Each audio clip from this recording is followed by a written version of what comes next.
தாங்குவார் யாரும் இல்லை, தேற்றிட ஒருவரும் இல்லை. உந்தனின் பாசத்திற்காக ஏங்கி தினம் தவிக்கிறேன். தாங்குவார் யாரும் இல்லை, தேற்றிட ஒருவரும் இல்லை. உந்தனின் பாசத்திற்காக ஏங்கி தினம் தவிக்கிறேன்.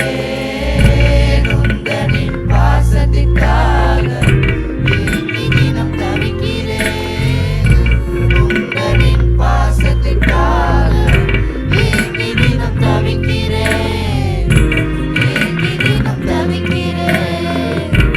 ஏங்கி தினம் தவிக்கிறேன். தாயே,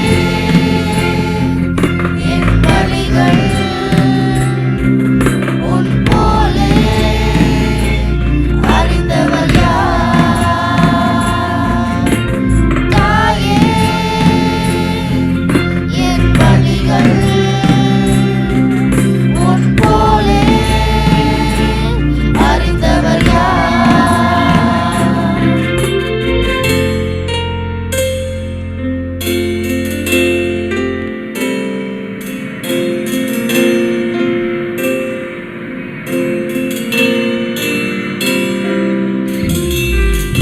ஆயிரம் மொழிகள் பேசும் அன்பே நீ என் தாயே.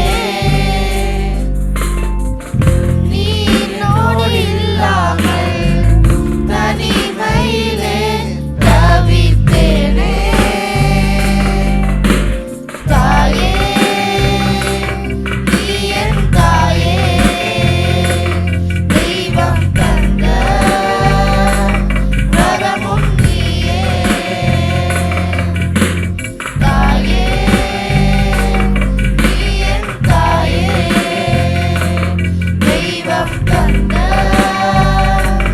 வரமும் நீயே. தெய்வம் தந்த வரமும் நீயே.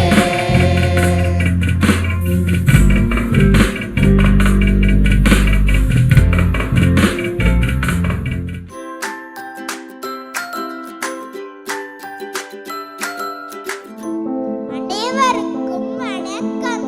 இன்று நான் பேச வருவது மிகவும் சிறப்பானவரை பற்றி.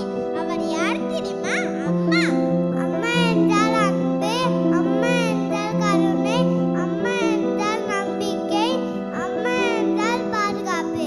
அம்மா நம்மை எப்போதும் நேசிப்பார், நாம் தவறு செய்தாலும் மன்னிப்பார், நாம் நல்ல பிள்ளைகளாக வளர வேண்டும் என்பது அம்மாவின் பெரிய ஆசை. நாம் காலையில் எழுந்தவுடன் முதலில் பார்க்கும் முகம் அம்மாவின் முகம். நாம் பள்ளிக்கு செல்லும் போது பையை தயார் செய்வது அம்மா. நாம் சாப்பிடாமல் இருந்தால் கவலைப்படுபவர் அம்மா. நாம் அழுந்தால் உடனே அணைத்து ஆதரிப்பார் அம்மா. நாம் சிறுவராக இருக்கும் போது நம்மை தூக்கி திருப்பதியாக்குவார் அம்மா. அன்றைய தினம் ஒரு நாளே, ஆனால் அம்மாவை நேசிக்கும் நாள் தினமும் இருக்க வேண்டும். தேவனுடைய அன்பை முதலில் கற்றுக் கொடுத்து ஜெபத்தின் சக்தியை வாழ்க்கையில் உணரச் செய்த ஆசீர்வாதம் என் அம்மாவின் முழங்காலில் சொரிந்த கண்ணீர் என்று. இன்று வீட்டுக்கு போய் அம்மாவிடம், அம்மா நான் உன்னை ரொம்ப ரொம்ப நேசிக்கிறேன் என்று சொல்வோமா? அவருக்கு ஒரு பெரிய அணைப்பை கொடுப்போம். அனைத்து அன்னையார்களுக்கும் இனிய அன்னையார் தின நல்வாழ்த்துக்கள். Let us warmly welcome our spiritual father, Pastor Walter Rajamani, as he comes to the stage.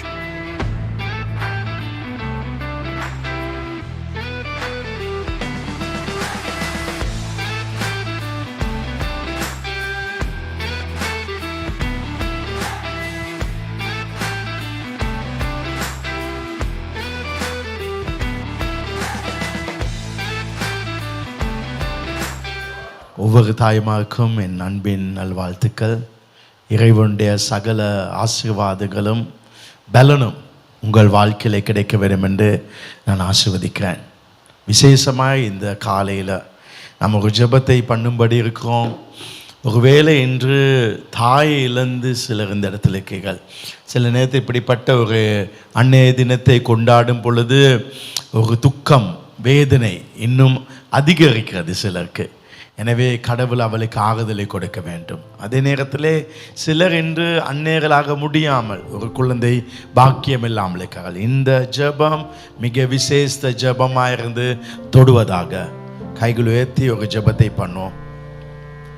சர்வல பிதாவே, இந்த காலை நேரத்திலே, இந்த அந்நேர தினத்திலே ஒவ்வொரு அந்நேர்களை வாழ்த்தி ஆஸ்வதிப்பதோடு உம்முடைய கரம் அவர்களை தொடர்படுமாய் ஆஸ்வதிக்கிறேன். மது தெய்வீக பிரசனம் அவர்களை வழி நடத்தட்டும். புத்தியுள்ள ஸ்திரீ தன் வீட்டை கட்டுகால் என்று சொன்ன விதமாய் இந்த குடும்பத்தை கட்டி எழுப்ப நீர் அவளுக்கு புது பலத்தை கொடுத்தாலும், சில தாய் யாருடைய உதவியும் இல்லாமல், கணவன் உதவி இல்லாமல் ஒரு தனிமையாக குடும்பத்தை கொண்டு போவாள். அப்படிப்பட்டவர்களுக்கு உம்முடைய துணை வரட்டும். அதே நேரத்தில் ஆண்டவரே, தேவையான சகல செல்வத்தையும், குடும்பத்துக்கு வேண்டிய சகல பாதுகாப்பின் ஆசீர்வாதங்களையும் அந்த தாய்க்கு கொடுத்து நீர் ஆஸ்வதிப்பீராக. தாய்மாரை இழந்து இன்று இருக்கிற அந்த அரவணைப்பு இல்லாமல் ஒவ்வொருக்காக நான் ஜெபிக்கிறேன். ஆண்டவரே, அது சிறியவளாக்கலாம் பெரியவளாக்கலாம், இழப்பு உண்டுதான். இன்னும் அந்த வேதனையிலே தவிக்கிற ஒவ்வொரு குடும்பத்தின் பிள்ளைகளை உம்முடைய கையில் போடுகிறேன். அந்த அன்பை மறக்க முடியாமல் தத்தளித்து கொண்டிருக்க ஒவ்வொருக்கும் உம்முடைய கிருபை உண்டாகட்டும்.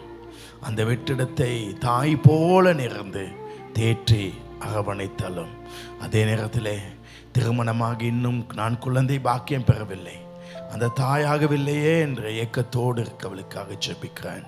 உம்முடைய அற்புதம் இன்று அளவில்லாமல் நடக்கட்டும். ஆசீர்வதிக்க இயேசுவின் நாமத்தில் நல்ல பிதாவே, ஆமென். உற்சாகமாக கைகளை தட்டி ஒவ்வொரு தாய்மாரையும் நான் வாழ்த்துகிறேன். விசேஷமாக ஒவ்வொரு தாயும் மிக முக்கியமானவர்கள். தாய் அன்பு உலகத்திலே கடவுளுடைய அன்புக்கு ஒப்பிடப்பட்டிருக்குது.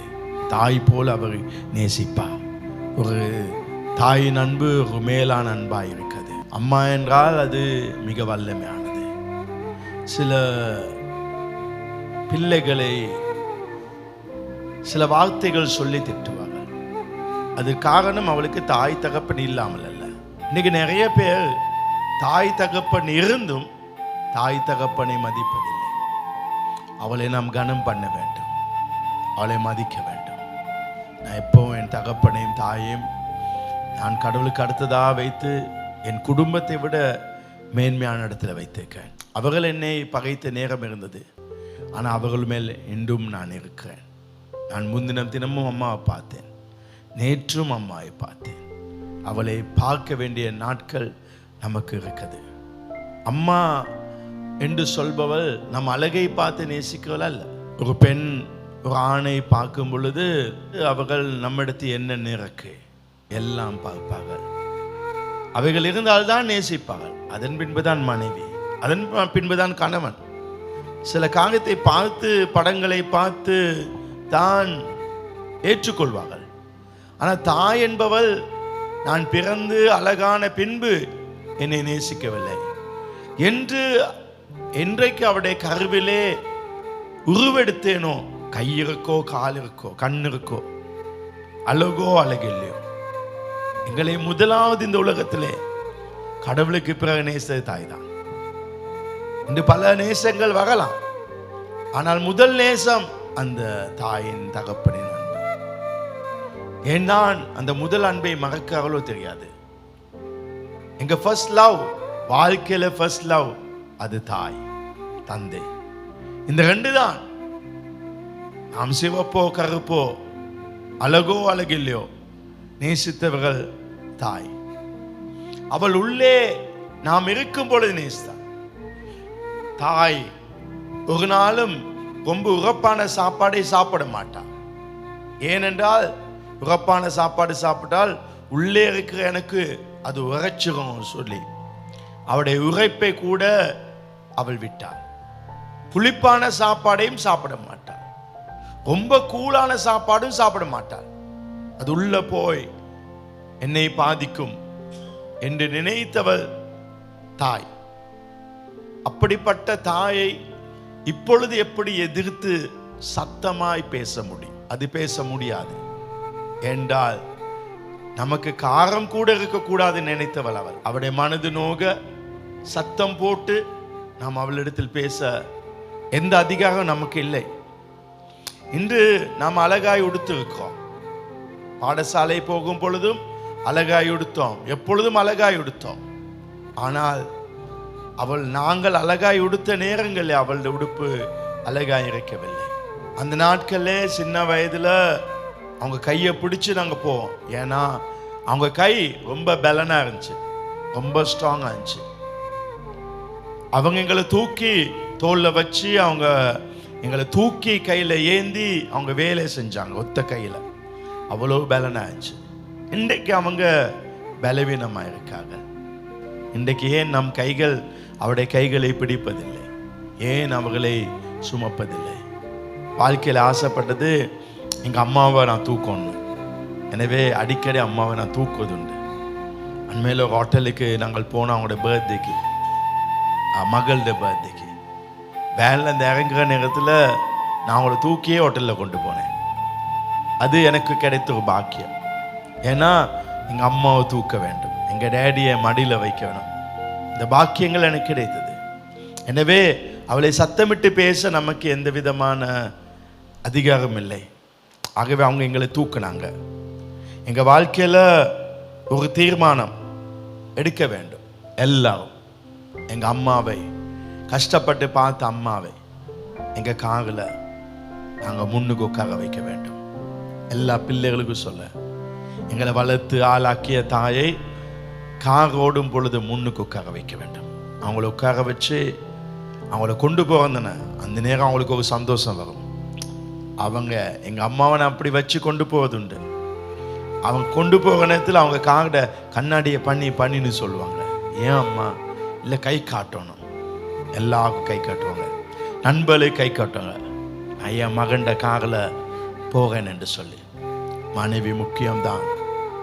ஆனால் என் வாழ்க்கையில் மனைவியோ பிள்ளைகளோ, எங்கள் அம்மா வந்தால் ஒரு நாளும் முன் சீட்டு எங்கள் அம்மாவுக்கு மட்டும்தான், அது யாருக்கும் இல்லை. அப்படிப்பட்ட ஒரு வாழ்க்கையை தான் நான் வாழ்க்கிறேன். ஒரு நாளும் என் குடும்பமாய் போகும் பொழுது எங்கள் அம்மாவையோ எங்கள் அப்பாவையோ நான் பின்னுக்கு உட்கார சொன்னதில்லை. ஆனால் இந்த நாட்களே அழகும் வசதியும் நாகரிகம் என்று சொல்லி மனைவியை முன்னால் உட்கார வைக்கலாம். ஆனால் தாய்க்கு கனத்தை கொடுக்க வேண்டும்.